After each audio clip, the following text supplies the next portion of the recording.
पहले वीडियो मैंने आपके साथ शेयर किया। आपने कहावत बड़ी बाखूबी सुनी होगी कि अगर बाढ़ ही खेत को खाने लगे तो उस खेत का फिर क्या होगा। मैं आपसे मानक सैनिक का जिक्र कर रहा था कि आज से 5-6 महीने पहले एक बड़ी सोशल मीडिया में खबरें चली थी, हमने भी आपको दिखाया था कि एक अतिक्रमण हो रहा था पलवल नगर परिषद की जमीन पर। मैं आपको मेरे पीछे जो आप वीडियोस देख रहे हैं, जो आप बैकड्रॉप पे चल रहा है, ये उसी अवैध निर्माण का, इसको अवैध निर्माण माना जा रहा है। 340 खसरा नंबर आबादी के अंदर ये जमीन है और जो कहा जाता है कि दहेज मामलात की इस जमीन को माना गया है नगर परिषद के रिकॉर्ड के अंदर। दूसरा वीडियो शेयर किया दक्षिण हरियाणा का, और हरियाणा का प्रमुख जिला पलवल है। और पलवल जिले के मैंने आपसे एक वीडियो में शेयर में कहा था कि नगर परिषद के पार्षद मनोनीत किए गए, और जो पार्षद मनोनीत किए गए उन पार्षद महोदय पर आरोप है नगर परिषद की सरकारी बेशकीमती करोड़ों रुपए की जमीन पर अवैध कब्जा करने का। सवाल कर रहा हूं पलवल जिले के उपायुक्त महोदय से कि माननीय डीसी साहब, आपके संज्ञान में ये रिपोर्ट 6 महीने पहले आ चुकी थी, तो आखिर क्यों आपने इस तरफ ध्यान नहीं दिया कि सरकारी ज़मीन का कब्जा छुड़वा लिया जाए। और छुड़वाना तो दूर की बात है, उस पर आज भी अनवरत काम चल रहा है, अनवरत कब्जा हो रहा है। कल तीसरा वीडियो शेयर किया, जो हमारी मुहिम थी उसका असर हुआ है, और उसका असर यहाँ तक पहुँचा है कि पलवल नगर परिषद के चेयरमैन डॉक्टर यशपाल ने चिट्ठी लिखी है। और उस पत्र का मजमून क्या, मैं आपको पढ़कर बता देता हूं, और आप रिपोर्ट में देख लीजिए। 13,549 इंतकाल नंबर मैं आपको यहां भी दिखा रहा हूं। इसमें कहा गया है कि पटवारी व किरदावर हल्का दोषी हैं, उनको करार दिया गया। इसके अंदर डीसी साहब क्या संज्ञान लेंगे, मेरा प्रयास रहेगा कि आने वाले दिनों में डीसी साहब से बात भी करें और आपको उनकी बात से अवगत जरूर कराऊं। लेकिन ये जरूर है कि इस खबर का असर हुआ है। आज मेरे पास एक ऐसी चिट्ठी मेरे हाथ लगी, एक ऐसा पत्र मेरे हाथ लगा। आज उस लेटर को मैंने शेयर किया पलवल की डीएमसी साहिबा से, और डीएमसी साहिबा के साथ में मेरी बातचीत भी हुई, अनौपचारिक बातचीत थी वो। दोस्तों नमस्कार, मैं संजय मग्गू और मौजूद हैं देश रोजाना के डिजिटल मीडिया मंच पर। मैं लगातार आपके साथ एक खबर कर रहा हूं, उस पर जुड़ रहा हूं आपके साथ लगातार, और वो खबर जुड़ी हुई है पलवल से। हरियाणा का एक ऐतिहासिक जिला है, ऐतिहासिक शहर है पलवल। आपके साथ जिस खबर से मैं जुड़ रहा हूं वो खबर है सरकारी ज़मीन पर अवैध कब्जे की, नगर परिषद की ज़मीन पर। आप भी सोचते होंगे कि आखिर इतनी बड़ी क्या बात है, लेकिन मैं आपको बताऊं कि जब से पत्रकारिता की लाइन में काम करना शुरू किया, मीडिया के क्षेत्र में जब से काम करना शुरू किया, तो खबर और खबर का फॉलोअप, यानी कि खबर का लास्ट तक पीछा करना और उसको अंजाम तक ना पहुंचाना, चाहे कभी कुछ भी रहा हो। एक दौर वो था, मैं आपको बताता चलूं कि क्योंकि आपसे बात पलवल की कर रहा हूं, तो पलवल नगर परिषद की राजनीति कुछ ऐसी रही है कि 2019 से और 2024 का जो दौर था, यानी कि चेयरमैन तो 2 बन गए क्योंकि बीच का टर्म हुआ करता है। अगर नगर परिषद का इससे पिछला टर्म करूं तो एक प्रकार से वो कालिख भरा एक अध्याय था, और जिस पुराने संस्थान में मैं हुआ करता था उसमें लगातार आपके साथ जुड़ा करता था, आपको खबरों के माध्यम से बताया करते थे। प्रिंट मीडिया का वो क्षेत्र था, जो हमारे खासकर पलवल के जो दर्शक व्यूवर्स हैं, जो और जो समय पाठक रहे थे हमारे, और या फिर पलवल के आसपास फरीदाबाद एनसीआर के जो लोग हैं।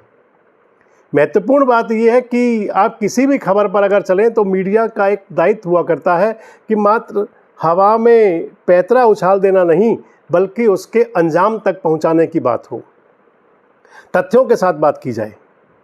तो इस मामले में खासकर जो नगर परिषद की बेशकीमती ज़मीन पर अवैध अतिक्रमण, अवैध कब्जा जो बात चल रही है, आबादी शामलात की ज़मीन जो आम आवाम के काम आनी चाहिए थी, उस पर कुछ लोग, प्रभावशाली लोग अगर अपने कब्जे जमाएं तो, और उस स्थिति में जबकि शासन, प्रशासन, सत्ता और विपक्ष सभी मुंह में दही जमा करके बैठ जाएं, तो फिर ड्यूटी बनती है मीडिया के लोगों की कि उसके बारे में बात करें। इसी लिहाज से मैं आपसे लगातार बात भी कर रहा था। पहले वीडियो मैंने आपके साथ शेयर किया, दूसरा वीडियो शेयर किया, कल तीसरा वीडियो शेयर किया, जिसमें मैंने कहा था कि हमारी खबर पर थोड़ा सा संज्ञान लिया जा रहा है। नगर परिषद के चेयरमैन ने चिट्ठी लिखी है पलवल के जिला उपायुक्त को। आज मेरे पास एक ऐसी चिट्ठी मेरे हाथ लगी, एक ऐसा पत्र मेरे हाथ लगा वो पत्र है कि पलवल के ज़िले के उपायुक्त ने 3 महीने पहले पलवल की नगर आयुक्त यानी कि जो डीएमसी हैं उनको वो लेटर भेजा था। उसमें बाकायदा सारी अर्जेंट मैटर लिखा हुआ है, उस पर मोहर लगी हुई है और सब कुछ है। आज उस लेटर को मैंने शेयर किया पलवल की डीएमसी साहिबा से, और डीएमसी साहिबा के साथ में मेरी बातचीत भी हुई, अनौपचारिक बातचीत थी। वो डीएमसी साहिबा का ये कहना था कि उनके पास ये लेटर तो आ गया था लेकिन उनके संज्ञान में नहीं था, अब इस पर एक्शन लिया जा रहा है। और डीएमसी साहिबा कह रही थी कि इस पर बहुत जल्दी आने वाले दिनों में इस पर एक्शन हो जाएगा और आपको एक्शन होता हुआ दिखाई देगा। अब महत्वपूर्ण बात आ जाती है दोस्तों, मैंने आपको अपने पिछले वीडियोस में कहा और आज फिर कह रहा हूँ उस बात को। चलिए, अब डीएमसी साहिबा कह रही हैं तो उस पर शायद संज्ञान जरूर लिया जाएगा। डीएमसी का मतलब है जिला निगर नगर आयुक्त, और डीएमसी शहरी इकाइयों की, चाहे वो नगर परिषद है पलवल की और चाहे नगर परिषद होडल की और चाहे हथीन की नगर पालिका, इन तीनों की वो स्पेशल गार्जियन कह सकता हूँ उनको, मैं संरक्षक कह सकता हूँ। और एक बात और बता दूँ दोस्तों कि पॉलिटिशियन पर, राजनेताओं पर तो कुछ प्रेशर हो सकते हैं, लेकिन अगर ब्यूरोक्रेट्स चाहेंगे, अधिकारी चाहेंगे, नौकरशाह चाहेंगे तो फिर जनता को काम होता दिख जाएगा।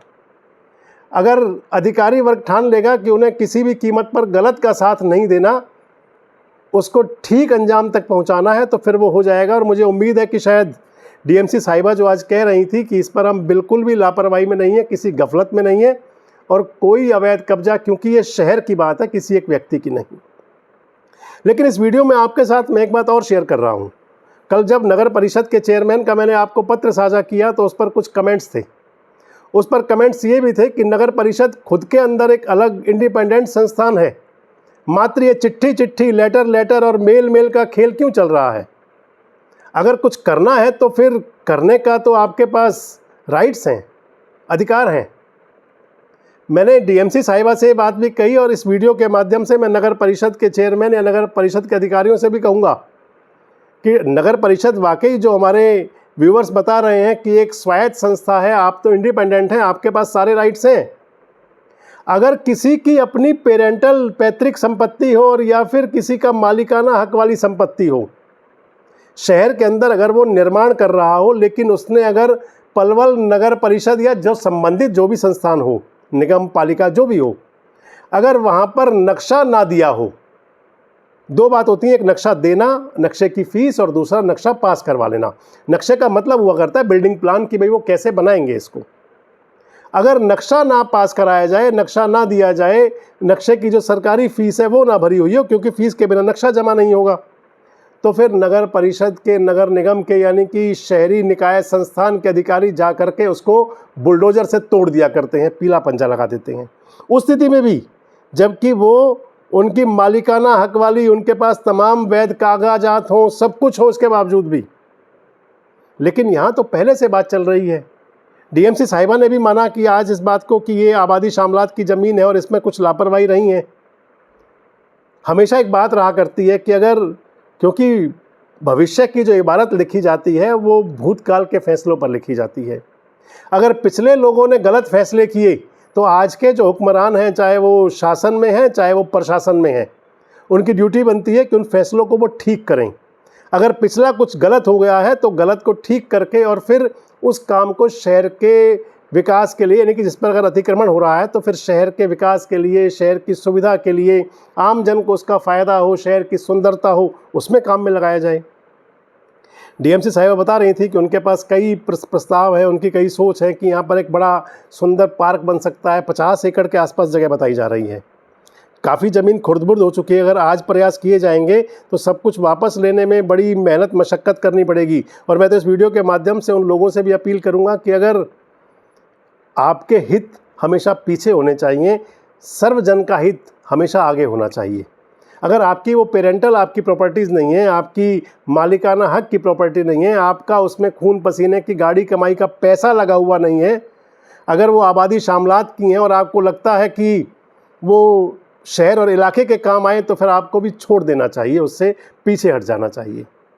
अब बात आ जाती है कि डीएमसी साहिबा जो मैं आपको बता रहा हूँ वो कह रही थी कि यहाँ पर एक सुंदर पार्क की प्लानिंग भी है, यहाँ पर और भी प्रोजेक्ट की प्लानिंग है। और अगर वाकई, क्योंकि ये पलवल शहर की एंट्री पे पड़ता है, जब आप गुरुग्राम से पलवल की तरफ आएंगे तो एंट्री पर, शहर की एंट्री पर ये एरिया है, जो ज़मीन है, सामने सेक्टर 2 लगता है। कितना पलवल की शान को ये एकदम से चमका देगा और इसके अंदर 4 चांद लग जाएंगे अगर यहाँ कुछ होगा। मुझे नगर परिषद के कुछ अधिकारी बता रहे थे कि और नगर परिषद कुछ पार्षद भी बता रहे थे कि बोर्ड की बैठक के अंदर रेजोल्यूशन पास हुआ था और बोर्ड की बैठक में रेजोल्यूशन में कहा गया था कि इस ज़मीन पर, यानी कि खसरा नंबर 340 की जो ज़मीन है, इस पर प्रस्ताव थे कि इस पर बड़ा पार्क बनाया जाए, इस पर कमर्शियल कम्प्लेक्स बनाया जाए, इस पर हाउसिंग एक बड़ा प्रोजेक्ट लाया जा सकता है। आपको जोड़ रहा हूँ इस बात से, क्योंकि आबादी के लिए जगह है, जितनी ये जगह है इसके अंदर एक बहुत बड़ा मल्टीप्लेक्स बिल्डिंग बन सकती हैं।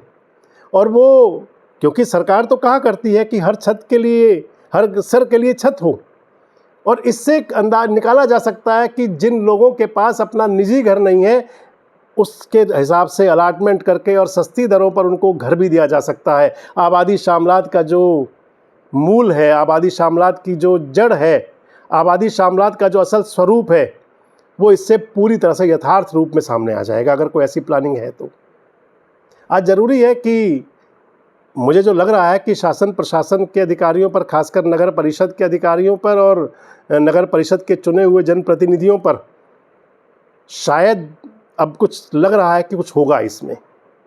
डीएमसी साहिबा ने कहा है कि बहुत जल्दी इस पर एक्शन होता दिखेगा, तो हम भी उनका मानेंगे, क्योंकि वो यंग और एनर्जेटिक अधिकारी हैं, नई अधिकारी हैं। कुछ अगर करने की मंशा और करने की नीयत होगी तो फिर मंजिलें कोई मुश्किल नहीं हुआ करती।